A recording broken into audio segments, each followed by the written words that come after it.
एक सिल्वर तार छोटो टुकड़ो कटिंग कर ले लियो और पच में लिया चमकीना मोती और एक साइड चमकीना मोती चिपका दियो इन तरीके और पच वाइट नगीना वाली चैन ली और इनमें इन तरीके चैन चिपका दूसरी तरफ भी चमकीना मोती चिपका दियो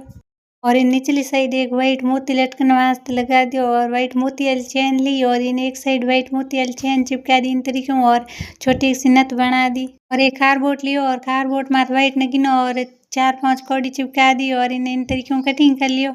और इन ऊपरली साइड इन तरीके व्हाइट मोती वाली चैन लगा दी और साइड में 2 लड़ी व्हाइट मोती वाली चैन लगा दी और इन तरीके छोटो सा मोंगटी को बना दियो और बड़ में 3 फूल बनाए और इन फूलों जोड़ने वास्ते मेली हिलवरी तार छोटे छोटे टुकड़ा कटिंग कर लिया और मोड़ इन पीछे इन तरीके चिपका दिया और पच इन फूलों ने एक साथ जोड़ दिया